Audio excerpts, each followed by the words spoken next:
बच्चों, क्या आप इस बार एक साहसिक कहानी सुनना चाहते हैं? हमारे पास आपके लिए एक पेंगुइन कहानी है। क्या आपको पेंगुइन पसंद है? बर्फ में रहने वाले प्यारे काले और सफेद जीव? अगर हाँ, तो आइए हम सब मिलकर डब्बी नामक एक बहादुर पेंगुइन की यह आकर्षक कहानी सुने। इस पेंगुइन कहानी को सुनने के बाद आप और भी बहादुर बनने के लिए प्रेरित होंगे। डब्बी पेंगुइन। एक बार की बात है, डब्बी नाम का एक पेंगुइन अपने परिवार के साथ पृथ्वी के सबसे ठंडे स्थानों में से एक अंटार्कटिका में रहता था। डब्बी नामक एक प्यारा पेंगुइन मछली पकड़ने का बहुत शौकीन था।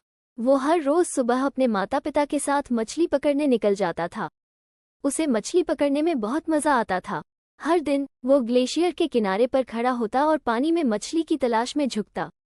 जैसे ही डब्बी को कोई मछली दिखती, वो तुरंत अपना हाथ अंदर डाल देता और आसानी से मछली को पकड़ लेता। जब वो मछली को बाहर निकालता तो डब्बी खुशी से नाचता और चिल्लाता, मैंने मछली पकड़ ली, मैंने पकड़ ली। डब्बी के माता पिता हर बार खुश हो जाते जब वो उसे मछली पकड़ते हुए उत्साहित देखते।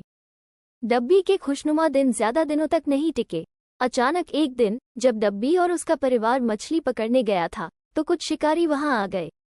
शिकारियों के पास एक बहुत बड़ा जहाज था और उन्होंने डब्बी और दूसरे पेंगुइन बच्चों का अपहरण करने के लिए जाल बिछाया, जो अपने परिवारों के साथ वहां मछली पकड़ रहे थे। शिकारी पेंगुइन बच्चों को अपने साथ अपने जहाज पर ले गए।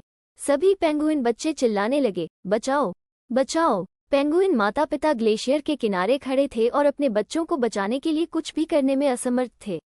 वे दर्द में बार बार रो रहे थे और चिल्ला रहे थे, कृपया हमारे बच्चों को छोड़ दो, उन्हें मत ले जाओ। हालांकि शिकारियों ने उनकी विनती नहीं सुनी।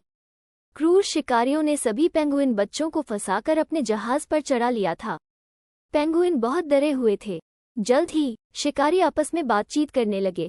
उनमें से एक बहुत खुश हुआ और बोला, आज हमने बहुत सारे पेंगुइन पकड़े हैं, अब हम उन्हें बेचकर इस बार बहुत सारा पैसा कमाएंगे। एक और शिकारी ने सहमति जताते हुए कहा, लेकिन हम इन पेंगुइन को पकड़कर एक गैरकानूनी काम कर रहे हैं। हमें इस बात का ध्यान रखना होगा कि पुलिस हमें न पकड़ ले। फंसे हुए पेंगुइन शिकारियों की बातचीत सुन रहे थे और डरे हुए थे कि उनके साथ कुछ बुरा हो सकता है। जल्द ही शिकारियों ने एक एक करके पेंगुइन को उठाया और उन्हें एक बड़े पिंजरे में डाल दिया, जो जहाज के सबसे निचले कमरे में था। पिंजरे में कुल मिलाकर लगभग 25 पेंगुइन थे जो अंदर बंद थे। शिकारियों ने पिंजरे की चाबी एक गार्ड को दे दी, जिसने उसे अपनी जेब में रख लिया। गार्ड पूरे दिन पिंजरे के पास बैठा रहा और पेंगुइन पर नजर रखता रहा। डब्बी और बाकी सभी पेंगुइन इस बारे में सोचने लगे कि वे पिंजरे से कैसे बाहर निकल सकते हैं। डब्बी ने जल्द ही पिंजरे से भागने की योजना बना ली। जब रात हो गई और चौकीदार लगभग सो गया तो डब्बी ने अपनी योजना शुरू करने का संकेत दिया। जैसे ही चौकीदार सो गया, एक छोटा पेंगुइन पिंजरे की दो छड़ों के बीच अपने छोटे शरीर को दबाने की कोशिश करके पिंजरे से बाहर निकलने लगा। दूसरे पेंगुइन ने छोटे पेंगुइन को धक्का दिया और कुछ प्रयासों के बाद वो आखिरकार पिंजरे से बाहर निकल आया। सभी लोग बहुत खुश थे। छोटा पेंगुइन भी खुश था और बोला, देखो, आज मेरे छोटे से शरीर ने तुम सभी को कितना लाभ पहुंचाया।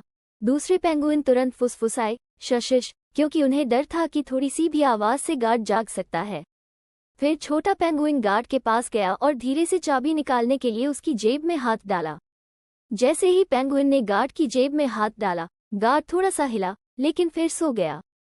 फिर पेंगुइन ने चुपचाप उसकी जेब से चाबी निकाली और पिंजरे का ताला खोल दिया। जल्द ही सभी पेंगुइन आजाद हो गए। डब्बी उनका नेता था। धीरे धीरे सभी पेंगुइन को कमरे से बाहर ले गया। फिर पेंगुइन एक एक करके पानी में कूदने लगे। उन्हें एहसास नहीं हुआ कि उनके कूदने से छप छप की आवाज हुई, जिसने गार्ड को जगा दिया। जब उसने देखा कि पेंगुइन भाग रहे हैं तो उसने दूसरे शिकारियों को जगाने के लिए चिल्लाया, उठो, पेंगुइन भाग रहे हैं, जल्दी करो। लेकिन अब बहुत देर हो चुकी थी। जब शिकारी पेंगुइन को पकड़ने आए तब तक वे सभी पानी में कूद चुके थे। वे जहाज से दूर जाने के लिए जितनी तेजी से तैर सकते थे तैरने लगे और शिकारी उन्हें पकड़ नहीं पाए। सभी पेंगुइन डब्बी के पीछे चले गए और एक दिन में ही वे अपने घर वापस पहुंच गए। उनके माता पिता अपने बच्चों को देखकर बहुत हैरान और खुश हुए। सभी पेंगुइन ने डब्बी को उसकी बहादुरी के लिए धन्यवाद दिया। तो ये थी डब्बी पेंगुइन की साहसिक कहानी।